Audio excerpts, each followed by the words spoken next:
Violent clashes broke out today in Sierra Leone's capital city of Freetown. More than 24 police and civilians were killed in the latest chapter of global civil unrest being caused by the horrific toll that inflation takes on the world's poorest populations. What's up, guys? I'm Nobody Special, and all the way back on January 5th of this year, I made this prediction about 2022. One thing this year is going to be known for, in my opinion, it's going to be social unrest. Because when it gets too expensive to eat or heat or just live, people get pissed off. Since I made that prediction, we've had widespread protests or outright rioting in a list of countries that includes Peru, Argentina, Albania, Sri Lanka, Panama, Ghana, Kenya, Kazakhstan, Iraq, Ecuador, Zimbabwe, Pakistan, and now Sierra Leone.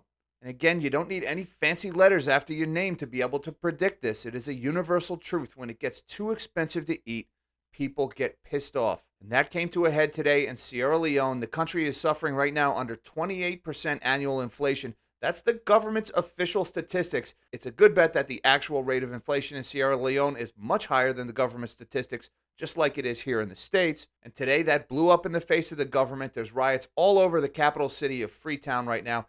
At least 24 people have been killed. Sadly, I can't show you all the videos. Some of the stuff that's circulating on Twitter right now is too bloody. It will get my channel in trouble if I post it here. And with that, we are going to shrink my big melon of a head. And let's take a look at a couple of these articles here. Freetown in shock after dozens killed in Sierra Leone protests.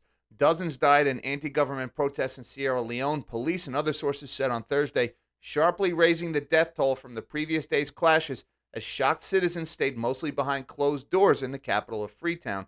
6 police officers and at least 21 civilians were killed, the sources said, as hundreds took to the streets in frustration at economic hardship and a perceived failure by the government to cushion the impact of rising prices. And the government has taken a number of steps. Here we have Sierra Leone imposes nationwide curfew amid deadly anti-government protests. And it wasn't just a nationwide curfew. They have also shut down the internet in Sierra Leone, presumably in an attempt to prevent the protest organizers from coordinating their efforts online. This is from NetBlocks on Twitter. Confirmed real-time network data shows that Sierra Leone is in the midst of a near total internet shutdown amid anti-government protests in Freetown.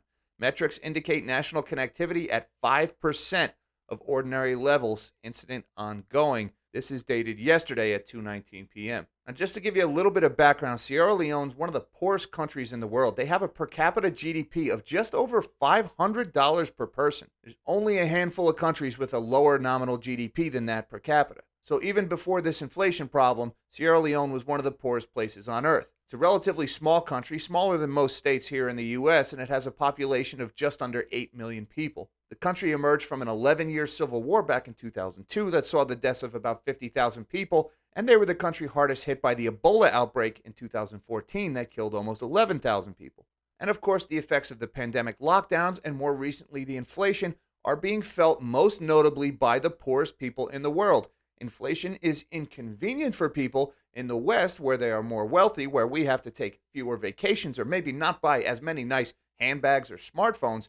But in places like Sierra Leone, inflation can be the difference between life and death. And even before this inflation crisis really picked up its stride, Sierra Leone was already struggling with a failing currency. It was just a little over a month ago that Sierra Leone issued their new currency, the new Leone, which is basically just the same as the old currency, but they took 3 zeros off the denomination of the bills. Imagine they had $1,000 bills. Okay, your $1,000 bill is now only worth $1. That just happened in Sierra Leone on July 1st of this year when the country redenominated their currency. Now, we've seen redenominations in the past in countries like Venezuela and Germany in the 1920s. It almost never works. I'm not aware of a single instance where redenominating the currency has actually succeeded in halting an inflationary spiral. It's usually just done as a psychological gimmick to try to settle down inflation expectations. Well, since redenominating their currency, Sri Lanka has tried a new tactic, just outright limiting people's access to cash. And you can see that in this article from July 17th in the Sierra Leone Telegraph, where banks in Sierra Leone limit cash withdrawals as government runs out of the new Leone. That is their new currency, the new Leone.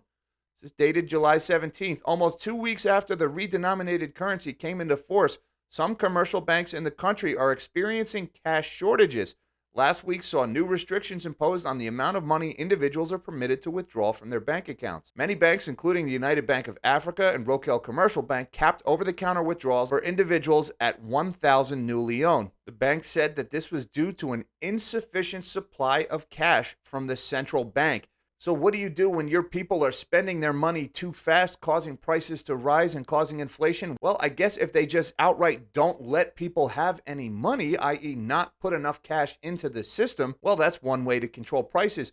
The downside to that is people can't get any money and they can't spend it, they can't eat, they can't live.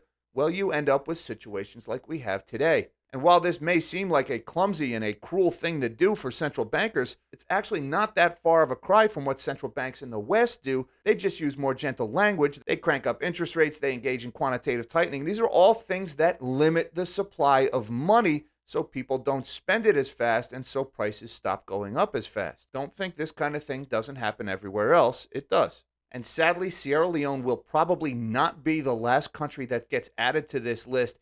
Check this one out in Politico, dated just 2 days ago. More than 60 countries struggling to afford food imports, says a leaked UN email. Summary seen by Politico shows Special Advisory Group is concerned poorer nations aren't able to buy food amid economic challenges and Ukraine war. More than 60 countries around the world are struggling to afford agricultural imports, according to a special UN task force created earlier this year to address rising food insecurity after Russia's invasion of Ukraine.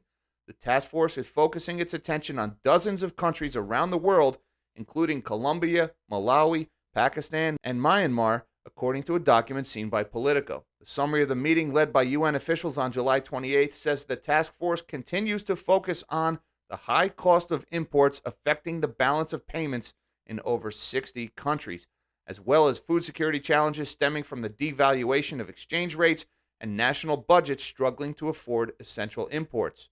What they're talking about here is the devaluation of currencies all around the world due to inflation and the subsequent strong dollar as people around the world flee their native currencies into the dollar for safety, causing plummeting exchange rates. This is causing widespread food shortages in the poorest countries in the world. Remember, most commodities are still traded almost exclusively in U.S. dollars. And with the U.S. dollar strengthening against these other currencies, these poorer countries are unable to afford food imports. You throw on top of that the shortage of food being caused in these countries because there's nothing getting out of the Black Sea because of Russia's invasion of Ukraine, and most of these African countries get most of their staple foods from Ukraine or from Russia. I've mentioned on this channel a number of times before, most of the casualties from this war between Russia and Ukraine will not be in Eastern Europe. They're going to be in Africa, in the Middle East, and Southeast Asia, the poorest countries of the world that are going to see widespread famine caused by food shortages, caused by this war, and by the ESG movement limiting the availability of chemical fertilizer, causing a collapse in global crop yields. So long story short, you can add Sierra Leone to that very long list of countries that unfortunately are seeing this widespread civil unrest being caused by food shortages, by fuel shortages, by cost of living increases.